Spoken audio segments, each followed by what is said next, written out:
हम भारत में पाई जाने वाली सभी प्रकार की मिट्टियों को कवर करेंगे। पहले हम भारत में पाई जाने वाली सभी प्रकार की मिट्टियों को डिटेल में पढ़ेंगे और लास्ट में इससे रिलेटेड जो भी प्रीवियस ईयर के क्वेश्चन पूछे गए हैं उन्हें कवर करेंगे।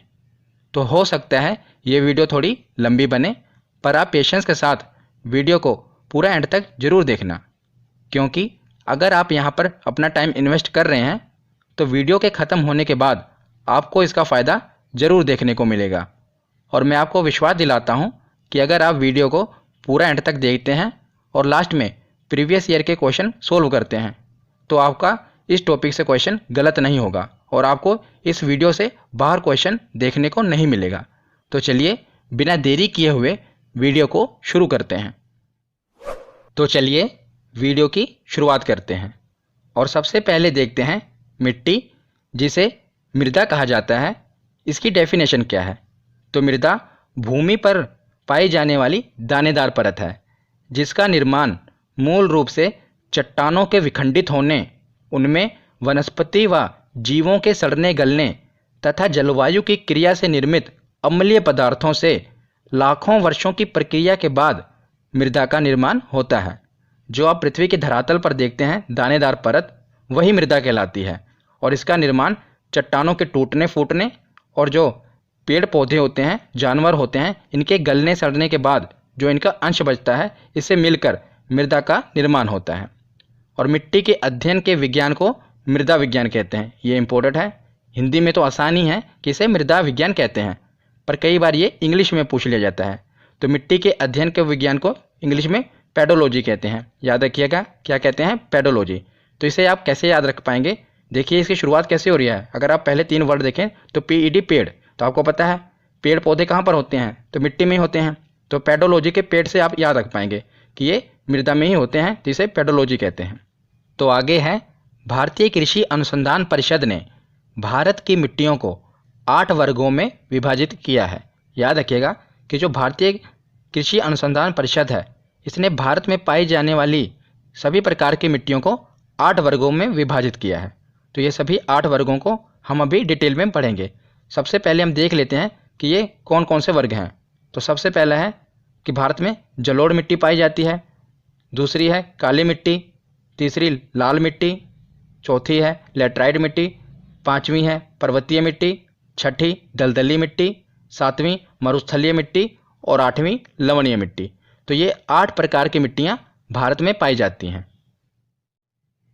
तो उसके आगे है कि भारत में सबसे ज़्यादा क्षेत्रफल पर पाई जाने वाली मिट्टियाँ 4 प्रकार की हैं। वैसे तो पूरे भारत में 8 प्रकार की मिट्टियाँ हैं, पर ये 4 प्रकार की मिट्टियाँ जो हैं ये भारत में आधे से ज़्यादा क्षेत्रफल पर पाई जाती हैं और इन्हीं से एग्ज़ाम में क्वेश्चन बनते हैं। तो इन्हें हम डिटेल में पढ़ेंगे। बाकी हम 8 प्रकार की मिट्टियों को पढ़ेंगे, पर इन चारों को डिटेल में पढ़ेंगे। तो ये जो है जलोढ़ मिट्टी, ये भारत में सबसे ज़्यादा पाई जाती है। दूसरे नंबर पर है लाल मिट्टी, मतलब जलोढ़ मिट्टी के बाद सबसे ज़्यादा लाल मिट्टी पाई जाती है। और लाल मिट्टी के बाद काली मिट्टी भारत में सबसे ज़्यादा पाई जाती है और काली मिट्टी के बाद लेटराइट मिट्टी पाई जाती है। तो ये इनका क्रम है, सबसे ज़्यादा जलोढ़ मिट्टी पाई जाती है, फिर लाल मिट्टी, फिर काली, फिर लेटराइट मिट्टी। तो उसके बाद है कि भारत की सभी मिट्टियों में मुख्यतः 3 तत्वों की कमी होती है। तो भारत में पाई जाने वाली लगभग सभी मिट्टियों में ये 3 तत्वों की कमी होती है। कौन कौन से हैं? नाइट्रोजन, फास्फोरस और ह्यूमस, ये तीनों की कमी होती है। तो नाइट्रोजन, फास्फोरस तो आपने सुना होगा। यह ह्यूमस क्या है? तो अब हम ह्यूमस देखते हैं। तो यह भूरे काले रंग का कार्बनिक पदार्थ है। पेड़ पौधों तथा जंतुओं के प्राकृतिक रूप से सड़ने गलने यानी कि विघटन के बाद जो कार्बनिक पदार्थ निर्मित होता है उसे ह्यूमस कहते हैं। अभी हमने मृदा की डेफिनेशन देखी, उसमें हमने देखा ना कि मृदा का निर्माण कैसे होता है। तो चट्टानों के टूटने फूटने और साथ ही साथ हमने देखा था कि जो जीव जंतु हैं और पेड़ पौधे हैं उनके गलने सड़ने के बाद जो अंश बचता है उसी से मृदा का निर्माण होता है। तो वही जो पेड़ पौधे तथा जंतु का जो गलने सड़ने के बाद जो अंश है उसी को ह्यूमस कहते हैं और इसे जीवांश भी कहते हैं। याद रखिएगा। तो हमने देख लिया कि भारत की मिट्टियों में तीनों तत्वों की कमी है, नाइट्रोजन, फास्फोरस और ह्यूमस। तो सबसे पहले हम देखते हैं जलोढ़ मिट्टी। भारत में सबसे ज़्यादा पाई जाती है जलोढ़ मिट्टी, मतलब कि ये भारत के सबसे ज़्यादा क्षेत्रफल को कवर करती है। जलोढ़ मिट्टी को ही दोमट मिट्टी और कछारी मिट्टी भी कहते हैं। याद रखिएगा कि दोमट मिट्टी और कछारी मिट्टी जलोढ़ मिट्टी को ही कहते हैं। तो जलोढ़ मिट्टी होती क्या है? जलोढ़ मिट्टी नदियों द्वारा पहाड़ी क्षेत्रों से लाकर मैदानी क्षेत्रों में बिछा दी जाती है। मैं आपको एग्जाम्पल से समझाता हूँ कि जो बड़े बड़े पहाड़ पर्वत होते हैं वहाँ से नदियाँ निकलती हैं। तो नदियाँ क्या करती हैं? पहाड़ों से छोटे छोटे कंकर, वहाँ के अवसाद, मिट्टी, कचरे को लाकर नीचे मैदानी भागों में जमा कर देती हैं। तो वहाँ से जो वो मिट्टी, अवसाद, कचरे को लाकर मैदानी भागों में जमा कर देती हैं, उसी को जलोढ़ मिट्टी कहते हैं। अगर आप जलोढ़ को तोड़ेंगे, उसका संधि विच्छेद करेंगे, तो वो क्या होगा? जल प्लस ओढ़, जल प्लस ओढ़। तो ये क्या है? तो जो जल द्वारा मिट्टी लाकर नीचे मैदानी भागों में ओढ़ा दी जाती है, उसी को जलोढ़ मिट्टी कहते हैं। ठीक है, इसे आप आसानी से समझ गए होंगे। तो जलोढ़ मिट्टी भारत में पाई जाने वाली सर्वाधिक उपजाऊ मिट्टी है। ये भी याद रखिएगा कि जो भारत में पाई जाने वाली सर्वाधिक उपजाऊ मिट्टी है, ये कौन सी है? तो ये जलोढ़ मिट्टी है। तो ये कौन कौन से क्षेत्रफल को कवर करती है? तो भारत में संपूर्ण उत्तरी मैदान और साथ ही साथ तटीय मैदान को ये कवर करती है जलोढ़ मिट्टी।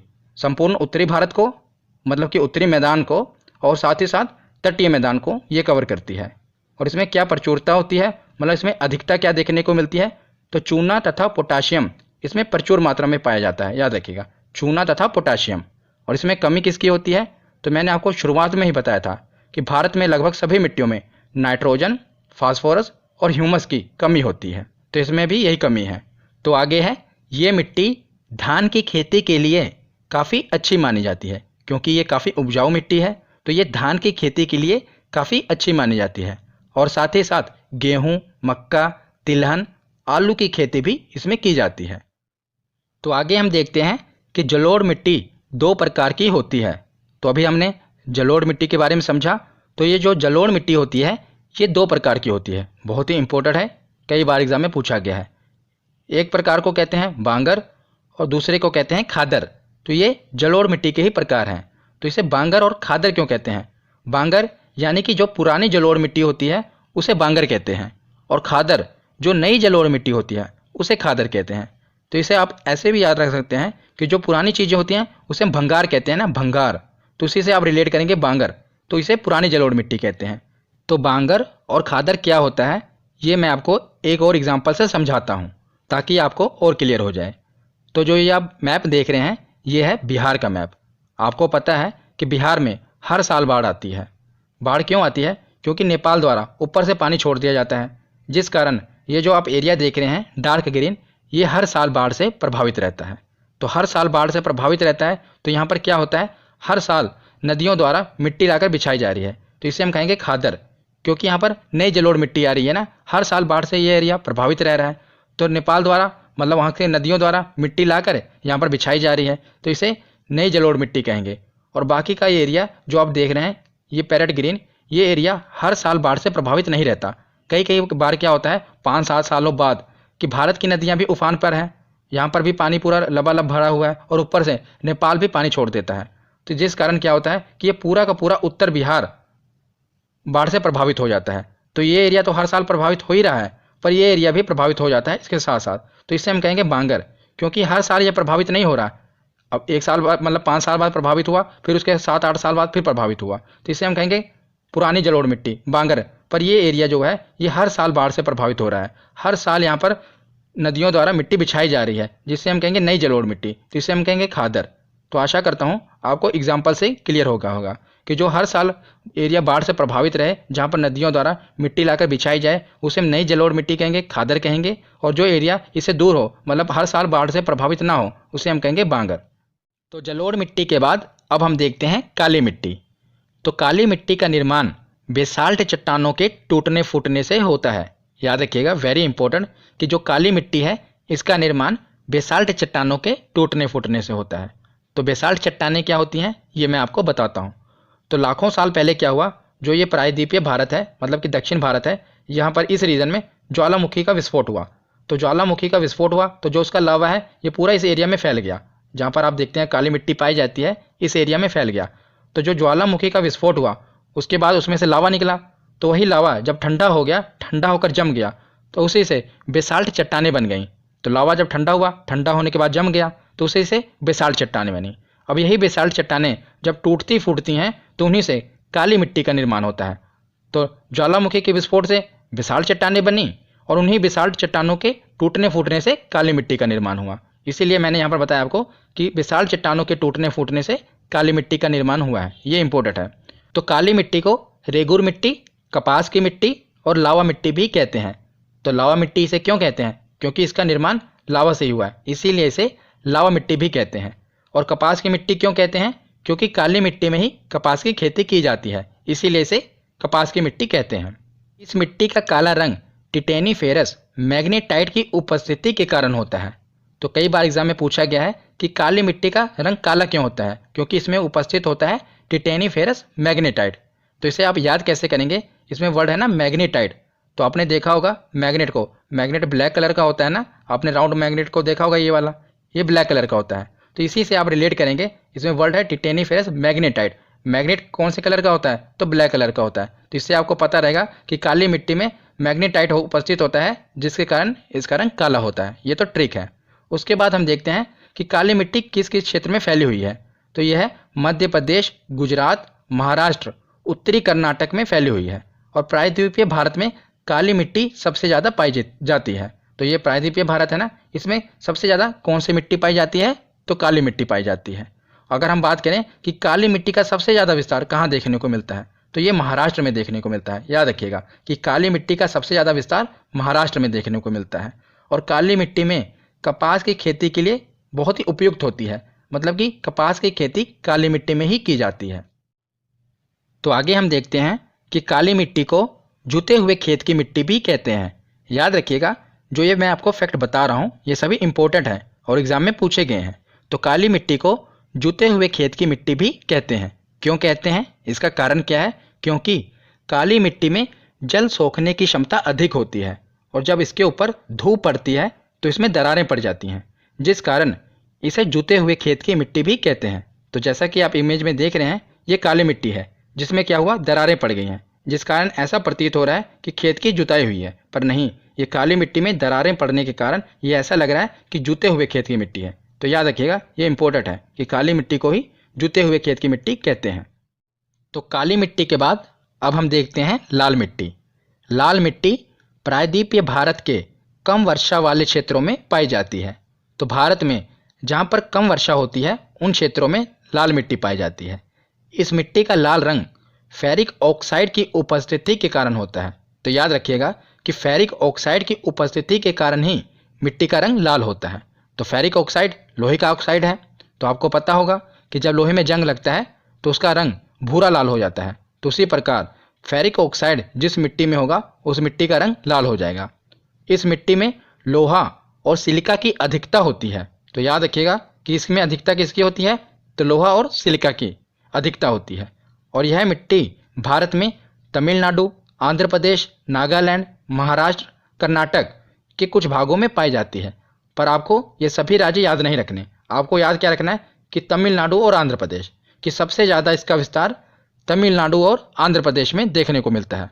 और जब भी आपसे एग्जाम में क्वेश्चन पूछा जाएगा तो तमिलनाडु और आंध्र प्रदेश ही पूछा जाएगा। तो लाल मिट्टी का सबसे ज़्यादा विस्तार तमिलनाडु और आंध्र प्रदेश में देखने को मिलता है, इस एरिया में। तो उसके बाद हम देखते हैं कि यह मिट्टी बाजरे की खेती के लिए काफ़ी उपयुक्त मानी जाती है। तो जो लाल मिट्टी होती है इसमें बाजरे की खेती के लिए ये काफ़ी उपयुक्त मानी जाती है। और जब लाल मिट्टी जल को सोख लेती है, यानी कि जलयोजित अवस्था में होती है, तब यह पीली दिखाई पड़ती है। आपने पीली मिट्टी के बारे में भी सुना होगा। तो यही लाल मिट्टी जब इसमें यह जल को पूरी तरह सोख लेती है, जलयोजित अवस्था में होती है, तो ये पीली दिखाई पड़ती है लाल मिट्टी। तो लाल मिट्टी के बाद अब हम देखते हैं लेटेराइट मिट्टी। तो यह मिट्टी उस क्षेत्र में पाई जाती है जहाँ पर 200 सेंटीमीटर से अधिक वर्षा हो और साथ ही साथ अत्यधिक गर्मी पड़े। मतलब कि जहाँ पर अत्यधिक वर्षा हो और अत्यधिक गर्मी पड़े वहाँ पर लेटेराइट मिट्टी पाई जाती है। और इसी लेटेराइट मिट्टी को मखरली मिट्टी भी कहते हैं। क्या कहते हैं? मखरली मिट्टी। और इस मिट्टी में लौह ऑक्साइड और एल्यूमिनियम की मात्रा भरपूर होती है। अगर इसमें लौह ऑक्साइड होता है तो इस मिट्टी का रंग भी लाल होता है, क्योंकि जिस मिट्टी में लौह ऑक्साइड होगा उस मिट्टी का रंग लाल होगा। तो यह मिट्टी भी लाल रंग की होती है, लेटेराइट मिट्टी। तो इस मिट्टी में निक्षालन, जिसे इंग्लिश में लीचिंग कहते हैं, की प्रक्रिया देखने को मिलती है। तो निक्षालन की प्रक्रिया क्या है? जैसा मैंने अभी आपको बताया कि ये मिट्टी कहाँ पर देखने को मिलेगी, जहाँ पर अत्यधिक वर्षा होगी। तो अत्यधिक वर्षा होने के कारण क्या होता है, जो मिट्टी के ऊपर पोषक तत्व होते हैं वो पानी में घुलकर बह जाते हैं।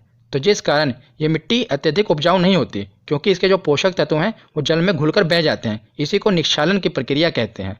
तो आशा करता हूँ आपको समझ में आई होगी। और इसके बाद यह मिट्टी कहाँ देखने को मिलती है? तो यह मिट्टी मुख्यतः केरल, कर्नाटक, तमिलनाडु, महाराष्ट्र, तो जो ये भारत का पश्चिमी घाट है यहाँ पर, और साथ ही साथ उड़ीसा, मेघालय और असम के कुछ हिस्सों में देखने को मिलती है। तो आपको ये सभी राज्य याद नहीं रखने, बस आपको ये याद रखना है कि जो पश्चिमी घाट है यहाँ पर, और साथ ही साथ जो इसका सबसे ज़्यादा विस्तार है वो केरल में देखने को मिलता है। मतलब कि केरल में लेटराइट मिट्टी पाई जाती है। सबसे ज़्यादा भारत में लेटराइट मिट्टी का विस्तार केरल में ही देखने को मिलता है। और लेटराइट मिट्टी में चाय, कॉफ़ी, मतलब कि जो पेय पदार्थ हैं, और साथ ही साथ इलायची, काजू की खेती के लिए ये सबसे ज़्यादा उपयुक्त मानी जाती है लेटराइट मिट्टी।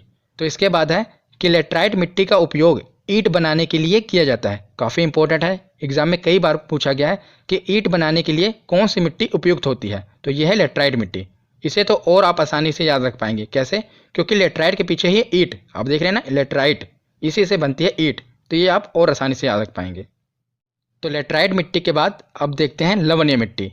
जैसा कि नाम से क्लियर है कि जिस मिट्टी में लवण यानी कि नमक की मात्रा ज़्यादा हो उसे लवणीय मिट्टी कहते हैं। जब मिट्टी की प्रकृति क्षारीय होती है और उसमें नमक की मात्रा बढ़ जाती है तो उसे लवणीय मिट्टी कहते हैं। और साथ ही साथ लवणीय मिट्टी को रेह, कल्लर और ऊसर मिट्टी के नाम से भी जाना जाता है। मतलब कि भारत के अलग अलग राज्यों में ये लवणीय मिट्टी पाई जाती है, तो वहाँ पर उसे अलग अलग नामों से जाना जाता है। तो रेह, कल्लर और ऊसर इसी मिट्टी के नाम हैं। और भारत में इस मिट्टी का सबसे ज़्यादा विस्तार गुजरात के कच्छ के रण में देखने को मिलता है। तो आप ये जैसा कि इमेज में देख रहे हैं ना, ऐसा लग रहा है कि सफ़ेद चादर ओढ़ा दी गई हो, पूरा पूरा नमक दिख रहा है। तो यही है लवणीय मिट्टी, जो कि गुजरात के कच्छ के रण में देखने को मिलती है। तो लवणीय मिट्टी के बाद देखते हैं पर्वतीय मिट्टी। ये तो और आसान है। पर्वतीय मिट्टी तो जो पर्वतों पर पाई जाए। तो इस प्रकार की मृदा का विस्तार पर्वतों पर देखने को मिलता है। जहाँ पर हिमालय पर्वत का विस्तार है वहाँ पर इस प्रकार की मिट्टी पाई जाती है।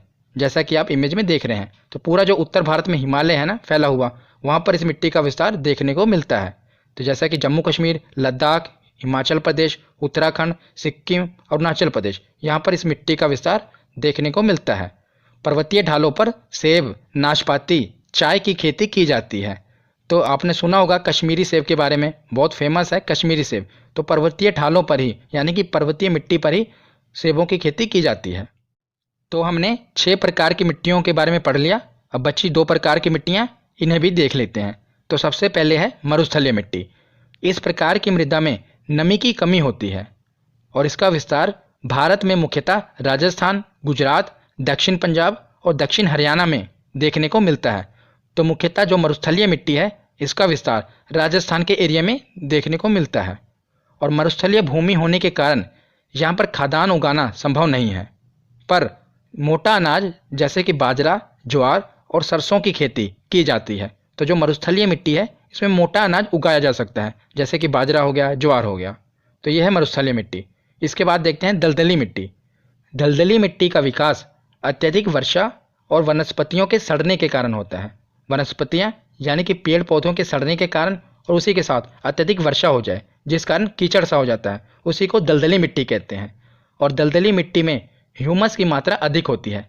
मैंने आपको शुरुआत में बताया था कि भारत की अधिकतर मिट्टियों में नाइट्रोजन, फास्फोरस और ह्यूमस की कमी होती है, पर दलदली मिट्टी में ह्यूमस की मात्रा अधिक होती है। क्यों होती है? क्योंकि इसका तो निर्माण ही पेड़ पौधों के सड़ने के कारण होता है, और पेड़ पौधों के सड़ने के बाद जो अंश बचता है उसे जीवांश यानी कि ह्यूमस कहते हैं, और इसका निर्माण भी पेड़ पौधों के सड़ने के कारण हो रहा है, इसीलिए इसमें ह्यूमस की मात्रा अधिक होती है। और दलदली मिट्टी का विस्तार मुख्यतः केरल, उत्तराखंड और पश्चिम बंगाल के कुछ क्षेत्रों में देखने को मिलता है। तो यहाँ पर हमने पूरे 8 प्रकार की मिट्टियों के बारे में पढ़ लिया। अब कुछ हम महत्वपूर्ण तथ्य देख लेते हैं। तो लास्ट में हम कुछ महत्वपूर्ण तथ्य देख लेते हैं, क्योंकि ये भी एग्जाम में पूछे जाते हैं। उसके बाद हम प्रीवियस ईयर क्वेश्चन देखेंगे। तो जो आप ये इमेज में देख रहे हैं ये है पीएच स्केल। इससे हम किसी भी वस्तु का पीएच मान यानी कि ये पता लगाते हैं कि वो वस्तु अम्लीय है या क्षारीय है। अगर किसी वस्तु का पीएच 7 होगा तो वो उदासीन होगी, यानी कि ना ही अम्लीय होगी और ना ही क्षारीय। अगर उसका पीएच 7 से बढ़ेगा, आगे प्लस में होगा, 8 हो 9 हो पीएच, तो वो क्षारीय प्रकृति की होगी। अगर उसका पीएच 7 से कम हो तो वो अम्लीय प्रकृति की होगी। तो मैंने आपको पीएच स्केल क्यों बताया, क्योंकि जो मुख्यतः फसलों को उगाने के लिए भूमि का पीएच होना चाहिए वो लगभग 6 और 7 के मध्य होना चाहिए, मतलब कि उदासीन होना चाहिए, ना तो अम्लीय हो ना क्षारीय हो। पर अगर मिट्टी अम्लीय हो या क्षारीय हो तो उसकी अम्लीयता और क्षारीयता को कम कैसे किया जाएगा ये मैं आपको बताता हूँ, क्योंकि यही एग्जाम में पूछा जाता है।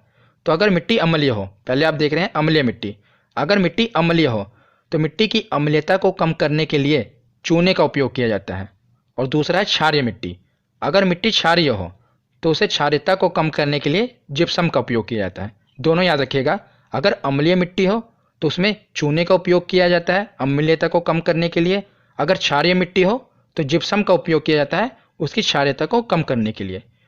तो यहाँ पर हमारा थ्योरी सेक्शन कंप्लीट होता है। अब हम इससे रिलेटेड प्रीवियस ईयर क्वेश्चन देखते हैं कि हमारे प्रीवियस ईयर क्वेश्चन कितने सही होते हैं।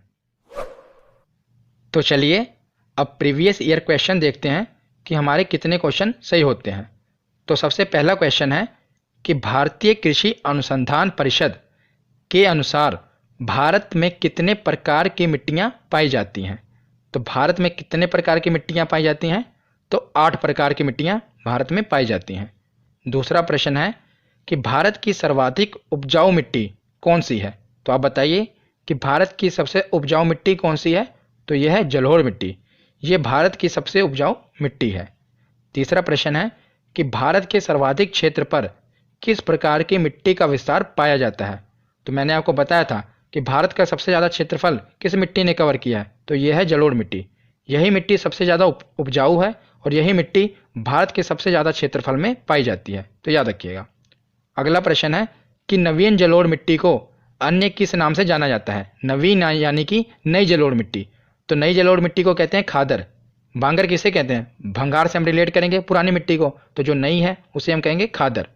अगला प्रश्न है कि पुरानी जलोढ़ मिट्टी को अन्य किस नाम से जाना जाता है। तो पुरानी को क्या कहते हैं, बांगर, नई को खादर और पुरानी को बांगर। अगला प्रश्न है कि क्षेत्रफल के आधार पर भारत की मिट्टियों का सही अवरोही क्रम क्या है। अवरोही क्रम मतलब कि घटते क्रम, मतलब कि पहले सबसे ज़्यादा भारत में कौन सी मिट्टी पाई जाती है, फिर उससे कम उससे कम। तो सबसे ज़्यादा कौन सी पाई जाती है, वो तो है जलोढ़। इसमें जलोढ़ कौन सा है, तो ए और बी दोनों में जलोढ़। तो जलोढ़ के बाद कौन सी पाई जाती है, तो वो है लाल मिट्टी। तो ये है ऑप्शन बी, सबसे ज़्यादा जलोढ़ मिट्टी, उससे कम लाल, उससे कम काली, उससे कम लेटराइट। यह है क्षेत्रफल के आधार पर भारत की मिट्टियों का सही अवरोही क्रम, ऑप्शन बी। तो अगला प्रश्न है कि कपास की खेती के लिए सर्वोत्तम मिट्टी होती है। तो ये एसएससी में क्वेश्चन पूछा गया है और भी कई एग्जामों में ये क्वेश्चन पूछा गया है, इंपॉर्टेंट है। बताइए कपास की खेती के लिए कौन सी सर्वोत्तम मिट्टी है, तो यह है काली मिट्टी। काली मिट्टी में कपास की खेती की जाती है, मैंने आपको बताया था। और काली मिट्टी का विस्तार पाया जाता है, तो भारत में कहाँ पर काली मिट्टी का विस्तार पाया जाता है, तो मैंने आपको बताया था कि प्रायद्वीपीय भारत में, महाराष्ट्र में, मध्य प्रदेश में और गुजरात में, मतलब कि इनमें से सभी। तो यहाँ पर काली मिट्टी का विस्तार पाया जाता है। अगर ये पूछ लिया जाता कि सबसे ज़्यादा कहाँ पर पाया जाता है, तो वो होता महाराष्ट्र। तो महाराष्ट्र में सबसे ज़्यादा काली मिट्टी का विस्तार है, पर गुजरात, मध्य प्रदेश और महाराष्ट्र तीनों में काली मिट्टी पाई जाती है। उसके बाद अगला प्रश्न है कि भारत में निम्नलिखित मृदाओं में कौन सी बेसाल्ट लावा के अपक्षय के कारण निर्मित हुई है। तो बेसाल्ट चट्टानों से कौन सी मृदा बनी थी, मैंने आपको बताया था कि ज्वालामुखी से लावा निकला, वो ठंडा होकर बेसाल्ट चट्टानें बनी और उन्हीं के टूट फूट से काली मिट्टी बनी थी। तो काली मृदा इसका सही जवाब होगा, ये बेसाल्ट चट्टानों से बनी है। उसके बाद अगला प्रश्न है कि रेगूर मिट्टी का दूसरा नाम है। तो रेगूर मिट्टी का दूसरा नाम क्या है, तो काली मिट्टी। काली मिट्टी को ही रेगूर मिट्टी के नाम से जानते हैं, ये हमने पढ़ा था। अगला प्रश्न है कि मिट्टी की अम्लीयता को कम करने के लिए उसमें क्या मिलाया जाता है। तो अम्लीयता को कम करना हो तो उसमें क्या मिलाया जाएगा, तो उसमें चूना मिलाया जाएगा। अगर यही पूछा होता कि क्षारीयता को कम करना है तो उसमें क्या मिलाया जाता, तो उसमें जिप्सम मिलाया जाता। पूछा हमें क्या है कि अम्लीयता कम करने के लिए, तो अम्लीयता कम करने के लिए चूना मिलाया जाता है। लास्ट प्रश्न है इस वीडियो का कि निम्नलिखित में से कौन सी मिट्टी ईंटों के लिए उपयुक्त मानी जाती है। तो ये हमने ट्रिक से पढ़ा था, कौन सी मिट्टी है, लेटराइट मिट्टी। इसी के पीछे ना ईंट, तो ईंट से ही ईंटों का निर्माण होता है, मतलब कि लेटराइट मिट्टी से ही ईंटों का निर्माण होता है। तो आज की वीडियो यहीं पर ख़त्म होती है। कैसी लगी ये वीडियो कमेंट सेक्शन में ज़रूर बताना। धन्यवाद।